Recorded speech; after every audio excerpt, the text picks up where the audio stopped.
सनवाल जब पिया को अगवा करके मूसी के पास नहीं पहुंचा सका, तो यही बात मूसी को जहर की तरह लगती है। उसे लगता है कि सनवाल उसके रास्ते की सबसे बड़ी दीवार बन गया है। जैसे ही मूसी को पता चलता है कि सनवाल इस्लम और उसके घर वालों को चुपके से भाग जाने की तैयारी करवा रहा है, उसका दिमाग घूम जाता है। मूसी फौरन अपने साये जैसे दोस्त नथार को फोन करता है। गुस्से से भरी हुई आवाज में कहता है, नथार, आज रात पुलिस इस्लम के घर पहुंचनी चाहिए। मैं उसे अपने रास्ते से हटाना चाहता हूं। नथार फौरन जवाब देता है, ठीक है सीठ साहब, और फोन बंद कर देता है।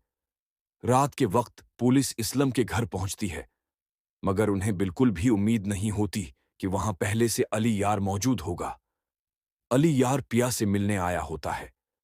जब पुलिस वारंट लेकर गेट पर आती है तो पिया और इस्लम दोनों सख्त परेशान हो जाते हैं। अफसर सईदा इस्लम के पास जाकर कहता है, हमें हुक्म मिला है कि आपको जाली प्रॉपर्टी के केस में गिरफ्तार किया जाए। हमें जो ऑर्डर मिला है वो सीठ मूसी की तरफ से है। पिया के कदमों तले जमीन निकल जाती है। वो पलटकर अली यार की तरफ दौड़ती है, उसका गरीबान पकड़कर जोर से झटका देती है। अली, तुम्हारे अब्बू ने यह सब किया है। जो आदमी मुझे अगवा करवाना चाहता था, वही मेरे अब्बू को गिरफ्तार करवा रहा है। तुम लोगों को शर्म नहीं आती? अली यार की आंखों में दर्द भर जाता है। वो टूटे हुए लहजे में कहता है, पिया, मुझे अभी पता चला है। मैं अपने अब्बू के खिलाफ जाने को तैयार हूं। बस मुझे एक बार। लेकिन पिया उसका एक लफ्ज भी नहीं सुनती। वो मुंह मोड़कर सनवाल की तरफ चल पड़ती है।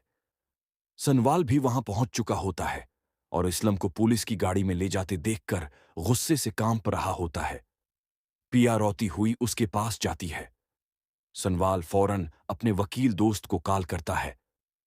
कुल सुबह तक इस्लम इनकल की जमानत के कागजात तैयार होने चाहिए। कुछ भी हो जाए, उन्हें नुकसान नहीं होना चाहिए। अगली सुबह पिया और सनवाल गाड़ी में बैठकर अदालत जा रहे होते हैं। पिया की आंखों से आंसू रखे ही नहीं रहते। सनवाल उसका हाथ पकड़कर कहता है, ट्रमत, इनकल को कुछ नहीं होगा।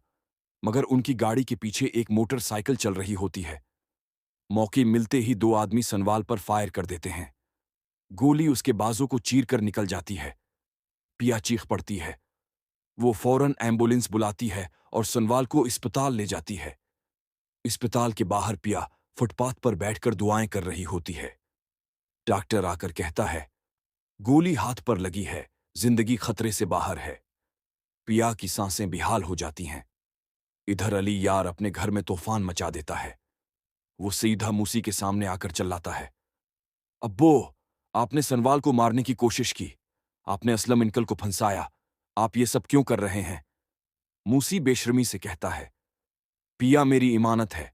जिसे भी रोकना पड़े मैं रोकूंगा। ये सुनकर अली यार का सब्र टूट जाता है। वो अपनी उम्मी को सारी हकीकत बताता है। उम्मी आंसुओं में डूबकर कहती हैं, हम दोनों उस आदमी के साथ नहीं रह सकते, और दोनों घर छोड़कर निकल जाते हैं। अदालत वाले दिन अली यार खुद जज के सामने खड़ा होता है। वो पूरी सच्चाई बता देता है। अपने अब्बू की प्रॉपर्टी कब्जे की हरकत, इस्लम पर झूठे इल्जाम और सनवाल पर हमला। वो जज को सारे सबूत पेश कर देता है। अदालत में हंगामा मच जाता है। जज मूसी को सजाए मौत सुनाता है और इस्लम को जेल से रहा कर देता है। इस्लम जैसे ही बाहर आते हैं, सनवाल अपना जख्मी हाथ संभालते हुए उनके पास आता है।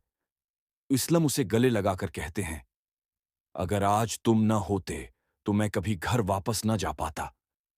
पिया रोती हुई अपने अब्बू से मिलती है।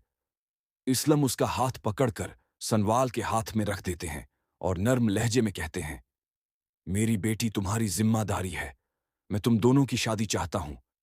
कुछ दिन बाद शादी का दिन आ जाता है। पिया सरख लिबास पहने होती है। सनवाल शेरवानी में बहुत खूबसूरत लग रहा होता है। मौलवी साहब निकाह पढ़ाते हैं और पूछते हैं, क्या आपको ये निकाह कबूल है? सनवाल हल्की सी मुस्कुराहट के साथ कहता है, कबूल है।